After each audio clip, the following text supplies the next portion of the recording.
There's a manuscript they didn't want you to read, not because it's dangerous, but because it names the mechanism.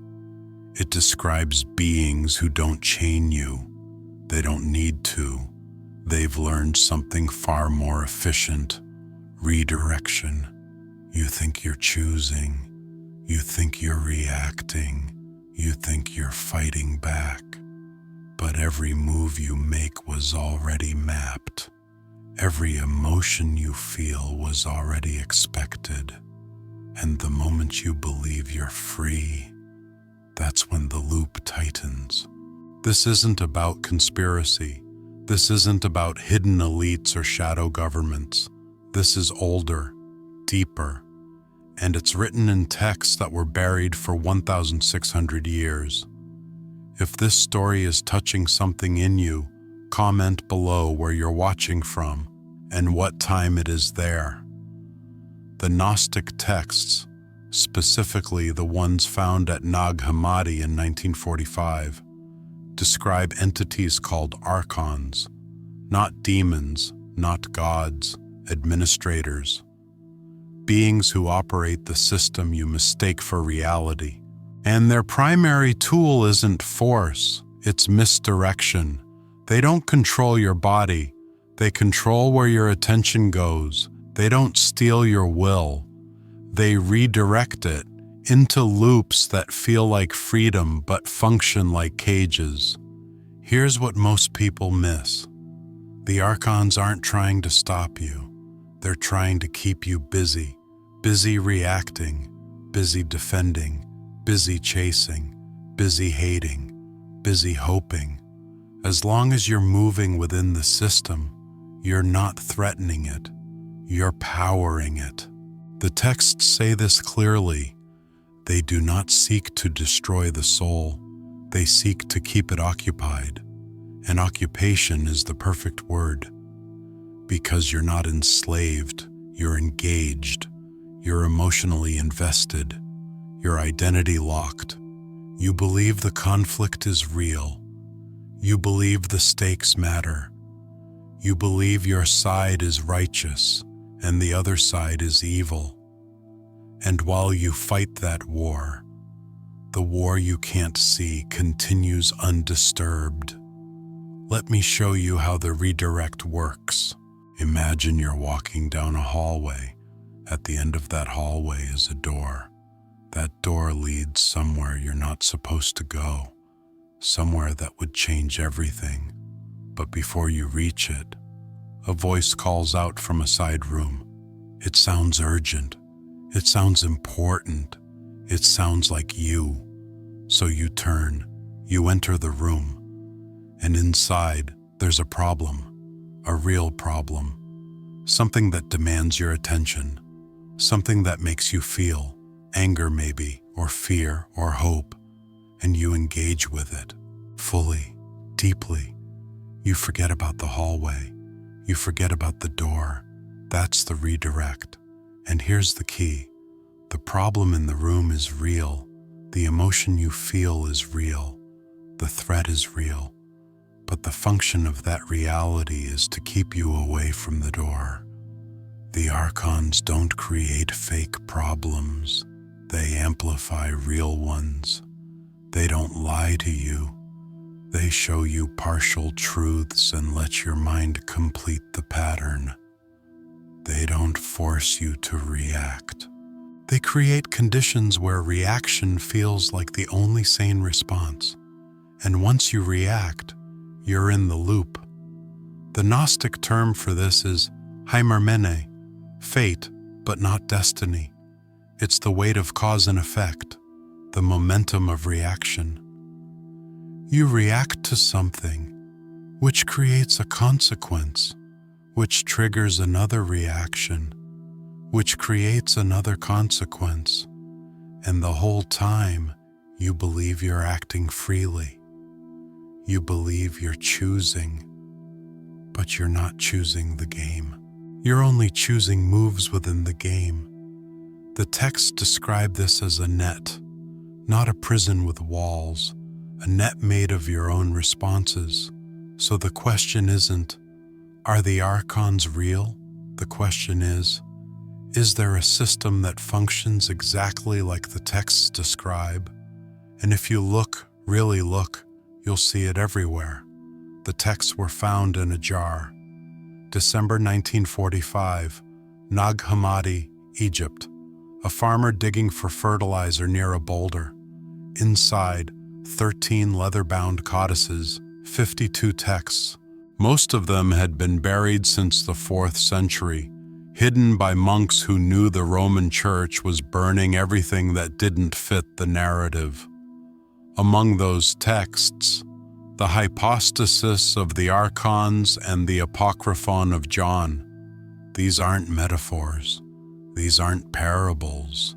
These are technical descriptions of how the system works.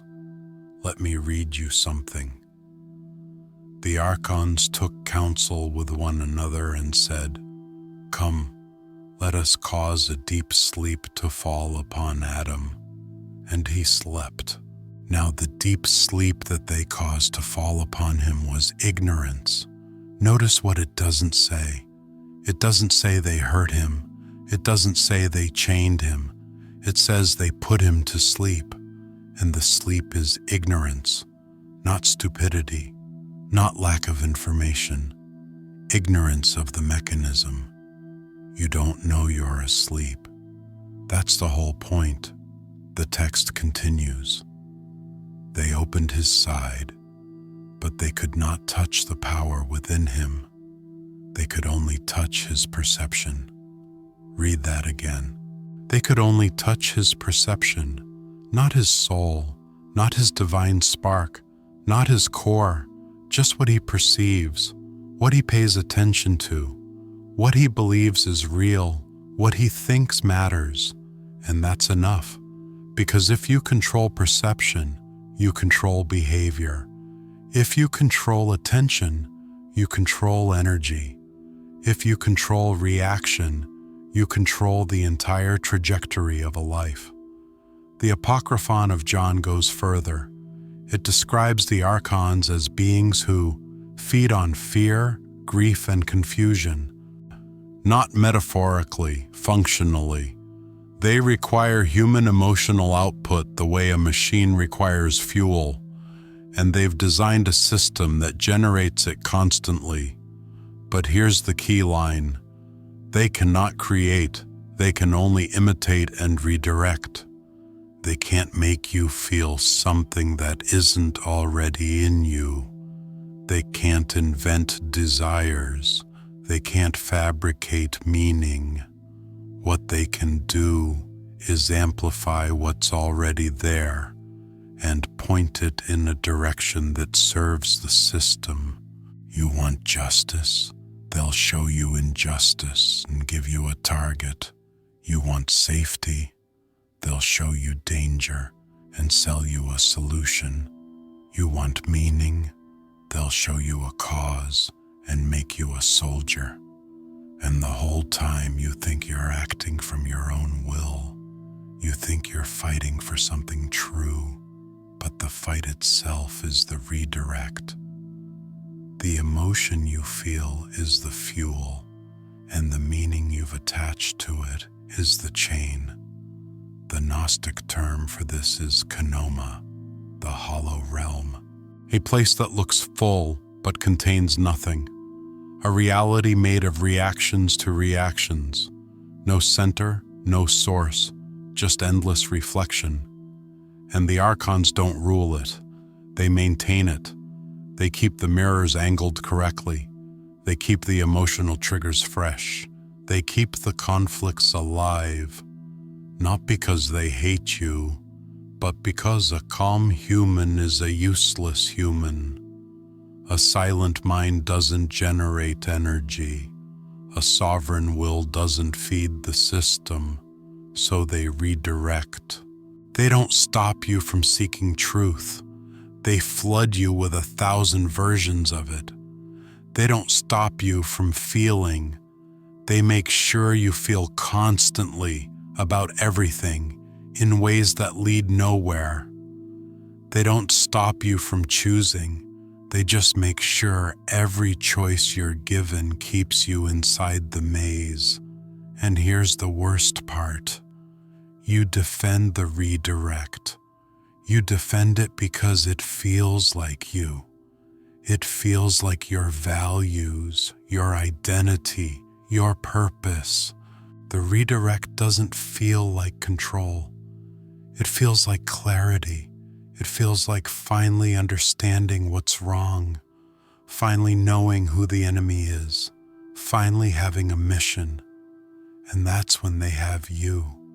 Because a human who thinks they're awake but is still reacting, still feeding the system, still locked in emotional loops, is more useful than a human who's fully asleep.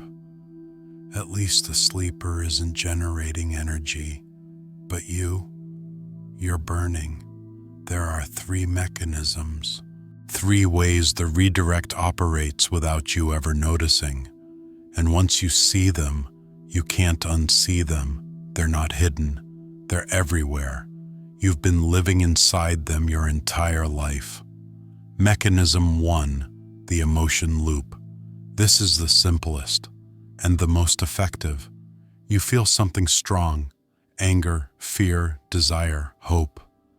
That emotion creates a need to act, to respond, to fix, to defend, to acquire. And the system offers you an action, a target, a product, a belief, a side. You take the action, and for a moment the emotion subsides, but then it returns. Slightly different shape, same intensity. And the cycle repeats. The Gnostic texts call this pathos, not passion, but suffering through repetition. You're not feeling something new. You're feeling the same thing in different contexts, and every time you react, you deepen the groove. You train yourself to respond faster, to feel harder, to need the release more desperately. The redirect doesn't create the emotion. It just makes sure the emotion never resolves. It gives you outlets that feel like solutions, but function like pressure valves. You release just enough to keep going, but never enough to be free. And here's the key. You become attached to the feeling itself. You start to believe that the intensity means you're alive, that the anger means you're righteous, that the fear means you're aware, that the desire means you're human. But the texts say otherwise. The Archons feed on turbulence. A still soul is invisible to them. Mechanism 2, the identity anchor. This one's deeper. You're not just a person. You're a role, a label, a category, a tribe. And that identity comes with a script, a set of beliefs you're supposed to hold, enemies you're supposed to fear, causes you're supposed to defend. The redirect doesn't force you into the identity. It makes the identity feel like freedom, like you finally found your people, your truth, your purpose. But here's what the texts warn. They give you a name, and you forget your nature. Once you accept the identity, you accept the boundaries that come with it. You accept the conflicts, the opponents, the goals, the emotional triggers. And every time you defend that identity, you're not defending you. You're defending the role the system needs you to play. The Gnostic term is eidolon, the image, the false self, the version of you that fits into the architecture. And the redirect is brilliant here because it offers you dozens of identities: liberal, conservative, spiritual, skeptic, victim, warrior, empath, realist. Doesn't matter which one you choose. They all keep you in the game. They all keep you reacting. They all keep you feeding the system.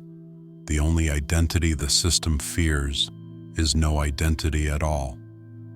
Mechanism 3, the reaction chain. This is where it gets surgical. You see something, you react. That reaction triggers a response in someone else. Their response triggers something in you, and within seconds, you're in a chain, a sequence of reactions that nobody chose but everyone's locked into. The text described this as the wheel of fate, not destiny, but mechanical causation. Action, reaction, action, reaction. No one's steering. Everyone's just responding to the last move. And here's the trap. You think you're responding to the other person, but you're not. You're responding to your own last reaction. You're defending a position you took 3 moves ago. You're justifying an emotion you felt 5 minutes ago. You're trying to win an argument that only exists because you entered it.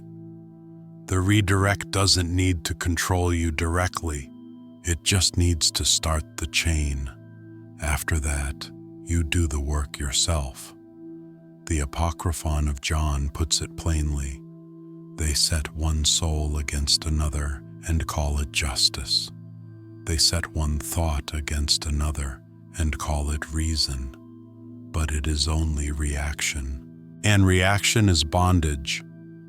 So let's bring this forward. Let's stop talking about ancient texts and look at right now. Because these 3 mechanisms, emotion loops, identity anchors, reaction chains, aren't theoretical. They're the entire architecture of the modern world.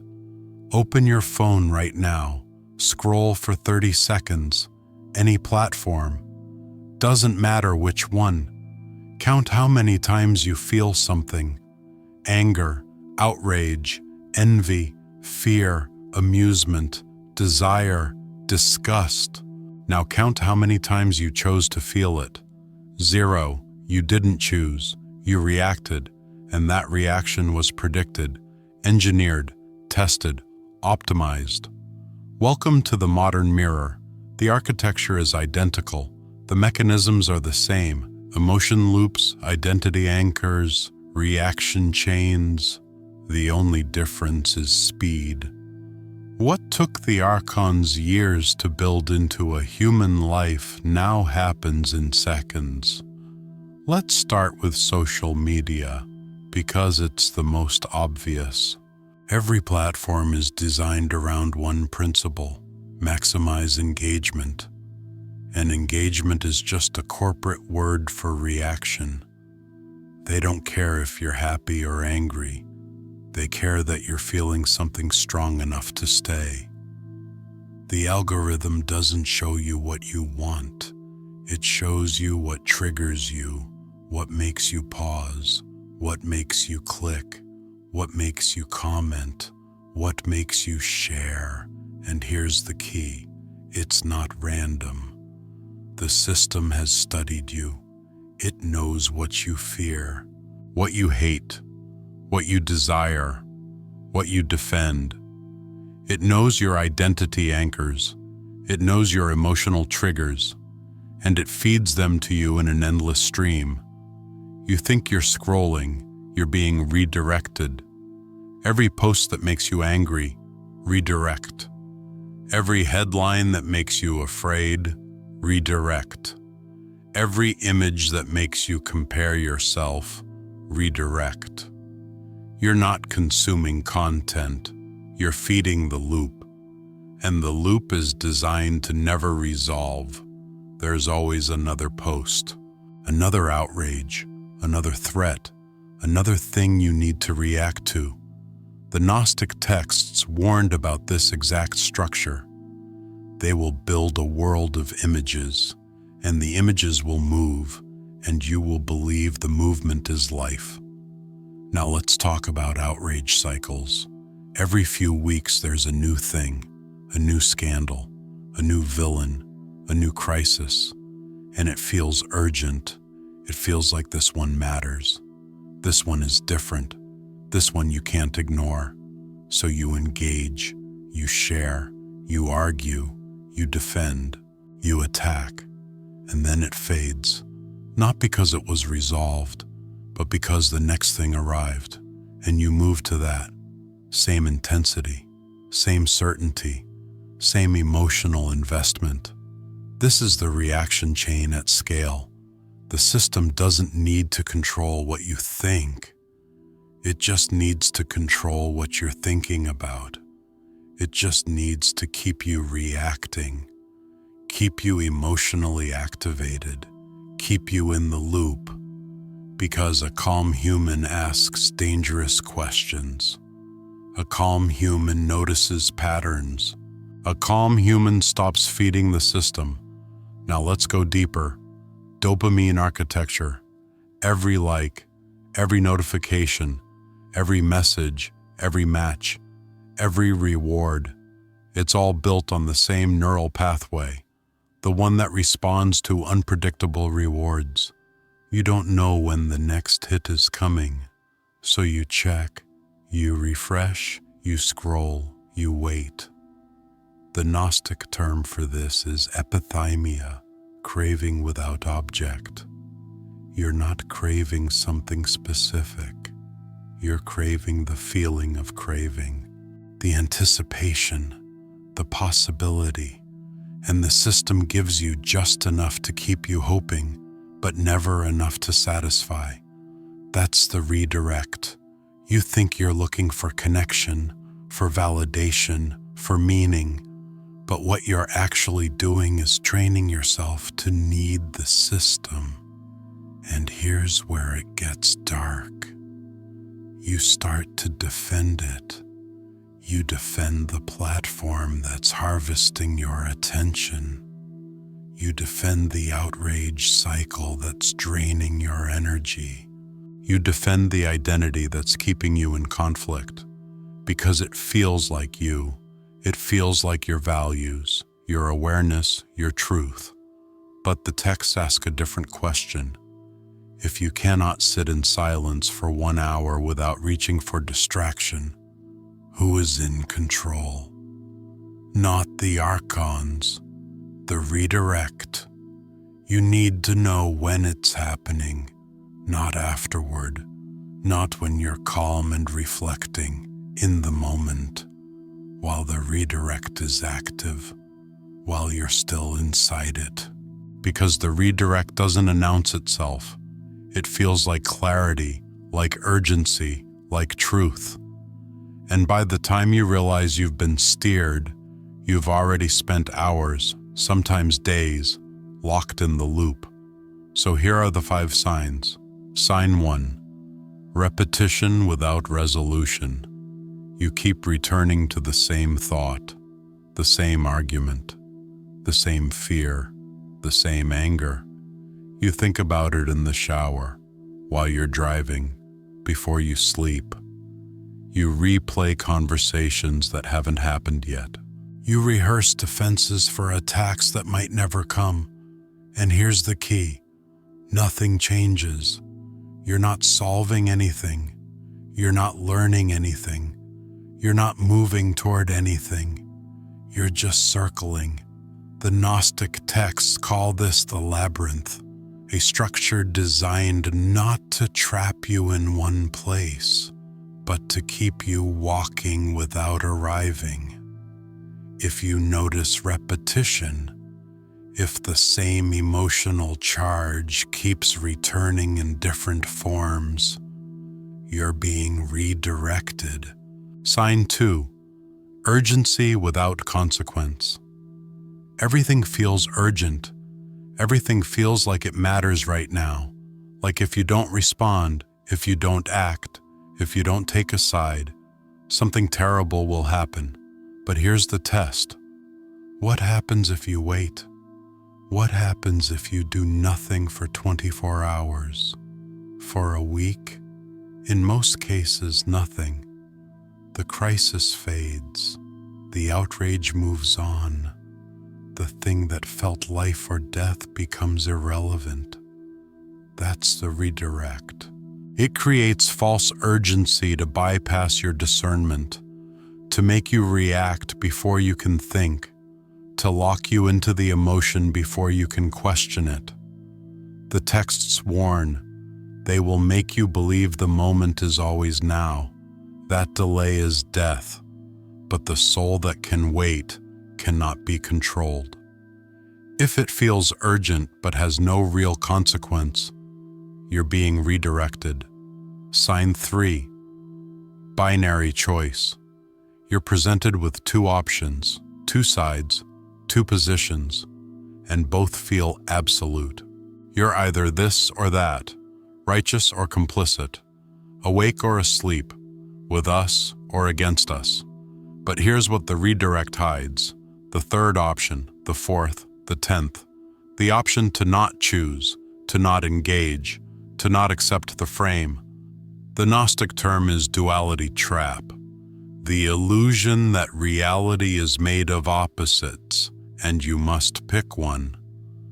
But the texts say clearly, the Archons rule through division.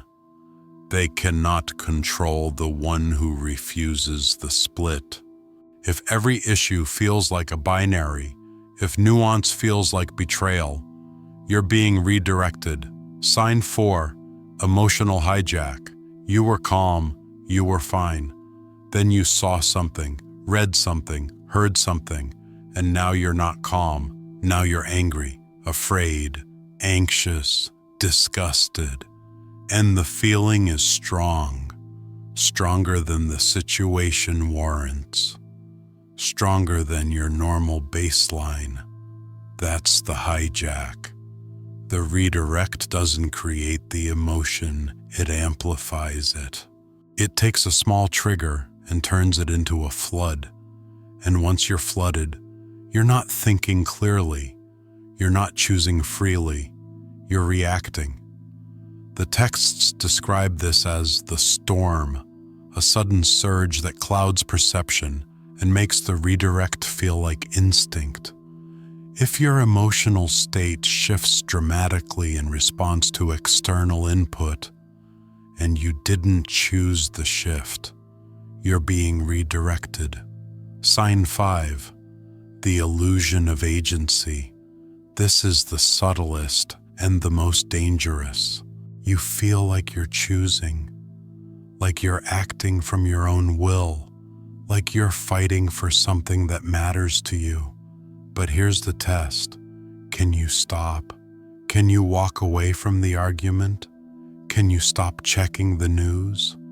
Can you let the injustice exist without your commentary? If you can't, if it feels impossible to disengage, then you're not choosing. You're compelled. The redirect doesn't feel like control. It feels like conviction, like purpose, like responsibility. But the Gnostic texts are clear. True will is silent. It does not need to justify. It does not need to defend. It simply acts, or does not act, without turbulence. If your choice comes with emotional charge, with urgency, with the need to be seen or validated, it's not will, it's redirect. So now you know the signs. Now comes the harder part. What do you do when you see them? There's a protocol, not a fix, not a cure, not a way to defeat the Archons or escape the system. A counter-protocol, a way to interrupt the redirect while it's happening, a way to reclaim your attention, your energy, your will, one moment at a time. This isn't about transcendence. This isn't about enlightenment. This is about function, about seeing the mechanism and choosing not to feed it. 3 steps. Simple, brutal, effective. Step 1. Pause recognition. The moment you notice one of the 5 signs, repetition, urgency, binary choice, emotional hijack, false agency, you stop. Not later, not after you finish the argument, not after you post the comment. Immediately, You stop moving, stop scrolling, stop talking, stop thinking forward. And you say, out loud or silently, one sentence, I see the redirect. That's it. No analysis, no judgment, no trying to figure out why or how, just recognition. The Gnostic texts call this gnosis, not knowledge, but direct seeing. The moment you see the mechanism, it loses power. Not all of it, but enough. Because the redirect relies on unconsciousness.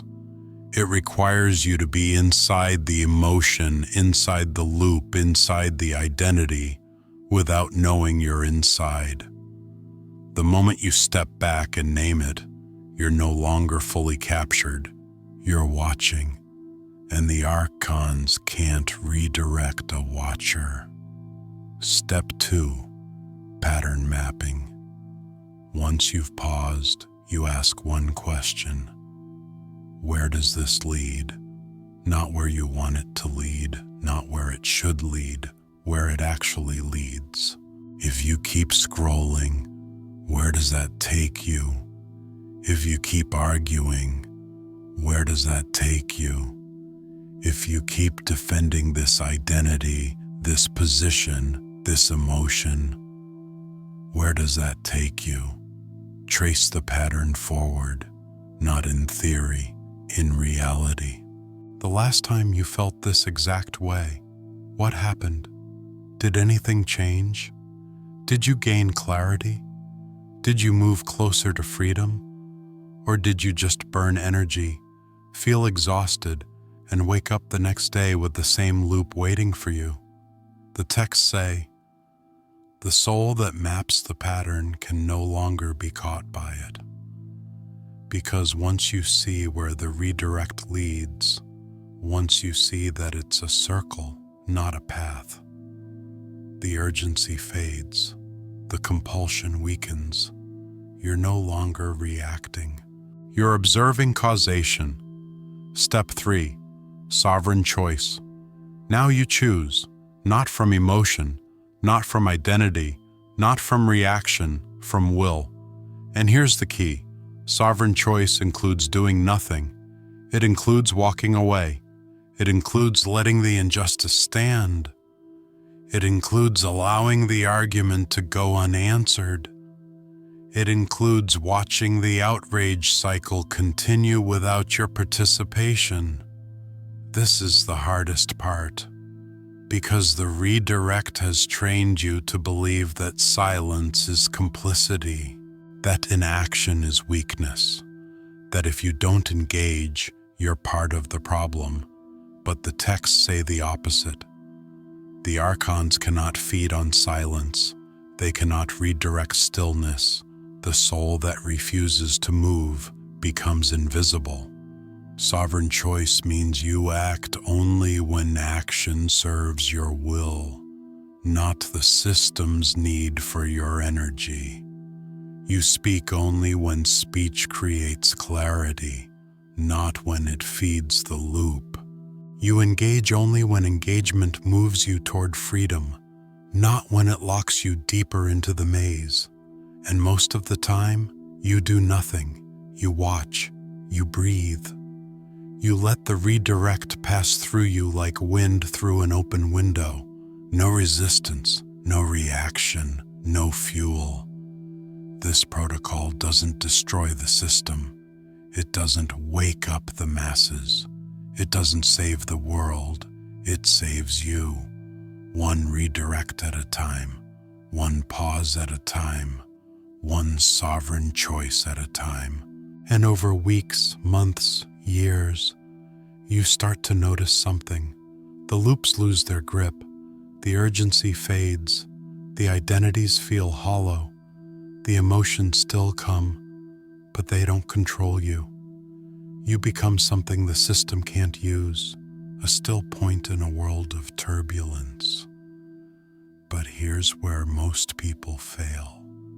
They learn the protocol, they see the redirect, they pause, they map the pattern, they even make the sovereign choice. and then they fight it. They see the mechanism, and they try to destroy it. They see the loop, and they try to break it with force. They see the Archons, and they go to war. And that's the error, because fighting the redirect is the redirect. Let me say that again. Fighting the redirect is the redirect.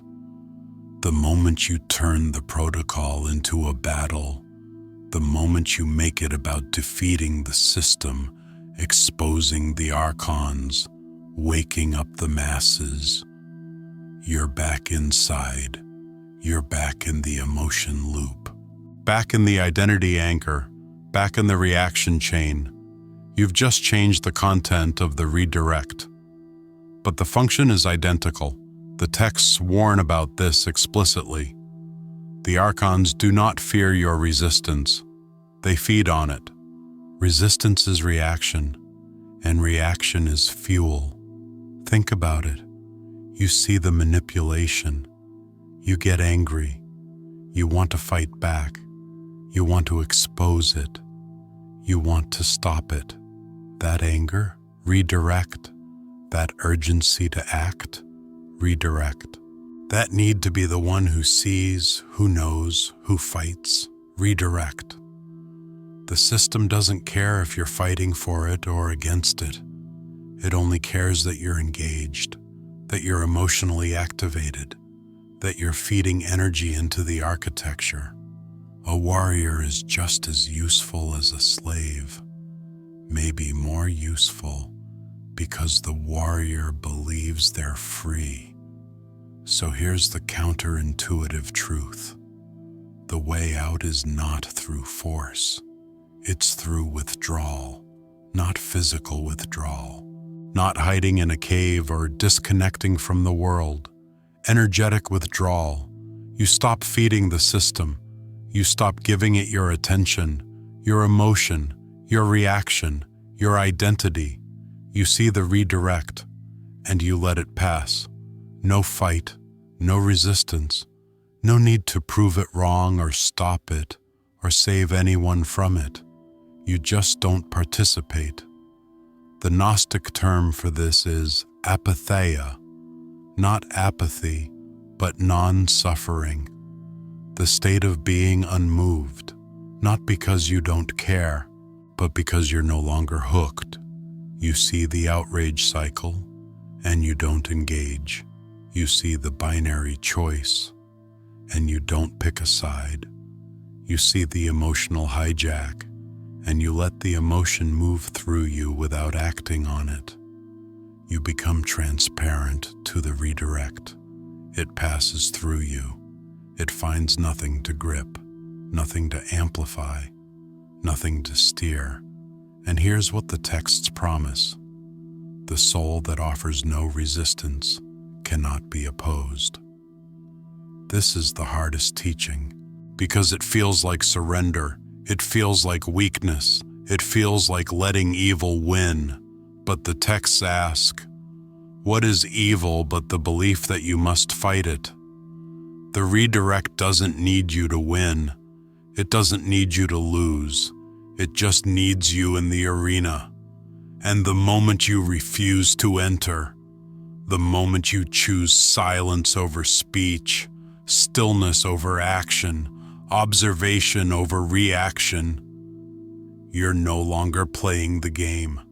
You're outside it, not above it, not beyond it, just no longer feeding it. And that's the only freedom the system can't take from you. You were never the target. That's the final piece, the one they don't want you to understand. The Archons, the system, the redirect, none of it was designed to capture you. It was designed to capture everyone else. You were always the anomaly, the one who could see, the one who could pause, the one who could map the pattern and choose not to feed it. The texts say this clearly. In every generation there are souls who do not sleep. They are not better. They are not chosen.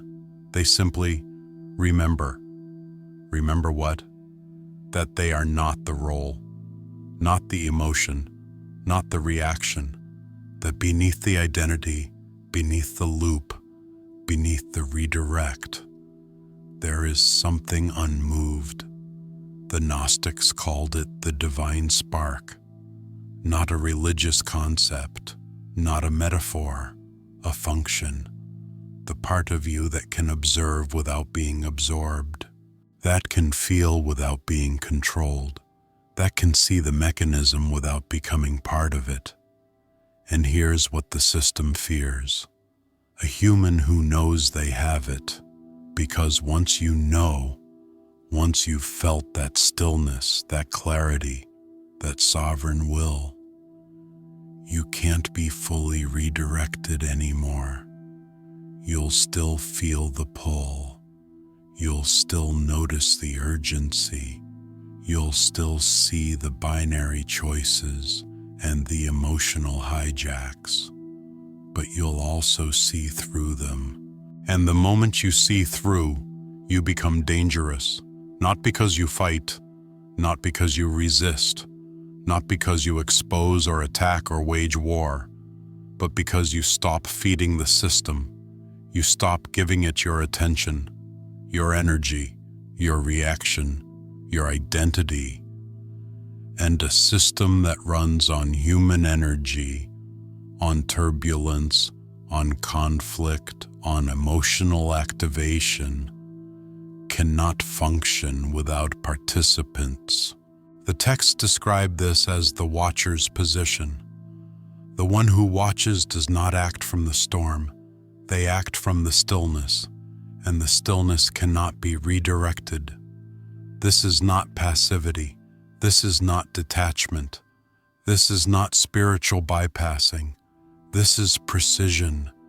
You act when action serves your will. You speak when speech creates clarity. You engage when engagement moves you toward freedom. And the rest of the time, you watch. You let the world spin. You let the outrage cycles continue. You let the conflicts play out.